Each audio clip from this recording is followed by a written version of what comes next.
Hello everyone, আসসালামু আলাইকুম। সবাই কেমন আছেন? তা আলহামদুলিল্লাহ আমরা আল্লাহর রহমতে অনেক ভালো আছি। তো আজকে আমরা এই পুজোর ছুটিটা কিভাবে কাটালাম, কোথায় গেলাম এবং খরচ কত পড়লো, কোথায় ছিলাম তা সব কিছু বলবো এই ভিডিওতে। সরি বলে নিচ্ছি আগেই, কারণ দীর্ঘদিন ঠান্ডা ছিল দেখে ভয়েস দিতে পারিনি। তো আমরা এক রাতের মধ্যে প্ল্যান করে সকালে আমরা চলে গেলাম চিড়িয়াখানায়। সেটা ভাইয়া সবার জন্য এয়ার টিকিট কনফার্ম করে দিন খুব সকালে উঠে আমরা চলে গেলাম এয়ার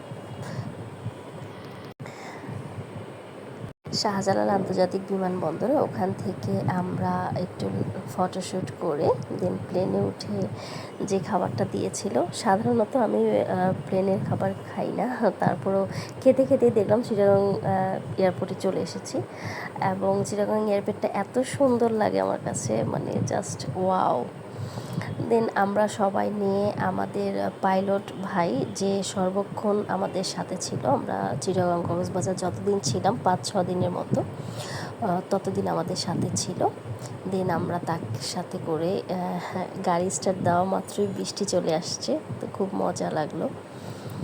তো গিয়ে আমরা কুটুম বাড়িতে নাস্তা করলাম সকালে।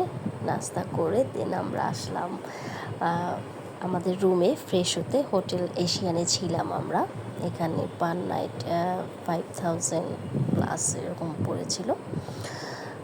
তো তারপর আমরা বিকেলে বের হয়ে গেলাম যে ফয়েজ লেকের উদ্দেশ্যে।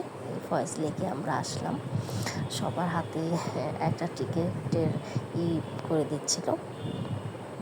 তো এই তো ফয়েজ লেক ঘুরলাম আমরা সবাই, দেখি যে ভালোই লাগে সব কিছু মিলিয়ে। বাচ্চাদের এত রাইডস সব কিছুতে চড়বে। তো আসলে ফয়েজ লেকের এখানে সব কিছুতে আছে যে কোথায় কোন ইয়েটা আছে। তো বাচ্চারা ক্রেজি পাম্পে উঠবে, সব কিছু ঘুরবে, দেখবে। তো ঘুরছিল, আমরাও ঘুরছিলাম, ফটোশ্যুট করছি, দেখছি। তো সব কিছু মিলিয়ে খুবই ভালো লাগলো। তারপর এখন আমরা খুবই মজার একটা ইন্টারেস্টিং যেই জিনিসের জন্য আমাদের ফয়েজ লেকে যাওয়া, সেই কাঙ্ক্ষিত জায়গা পৌঁছে গিয়েছি। সেখানে আমরা এখন এই যে হাউস বোট ভাড়া করে আমরা পুরো ফয়েজ লেকটা আমরা ঘুরেছি। সেটা ছিল সব থেকে বেশি ইন্টারেস্টিং। তো এখানে আমরা সব দেখলাম। তো আসলে বোটে ঘুরতে মজাই লাগে আমার অনেক। কার কেমন লাগে কমেন্ট করে জানাবেন।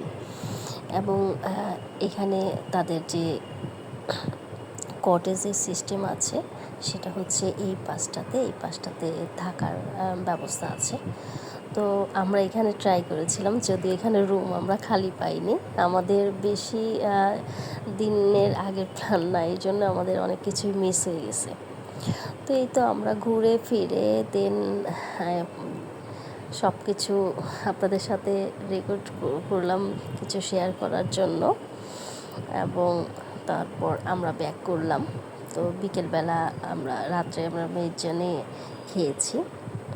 তো এখানে কি খেলাম, সরাইখানাতে বসে সেই আগের দিনের মাটির প্লেট, বাটি, এগুলোতে করে এখানে আমরা মেজবান যে মাংসটা নিয়েছিলাম ওটা খেয়েছি। তাদের কোয়ান্টিটির পরিমাণটা একটু বাড়ানো উচিত আমার কাছে মনে হয়েছে। স্বাদটা ঠিক আছে, ভালো।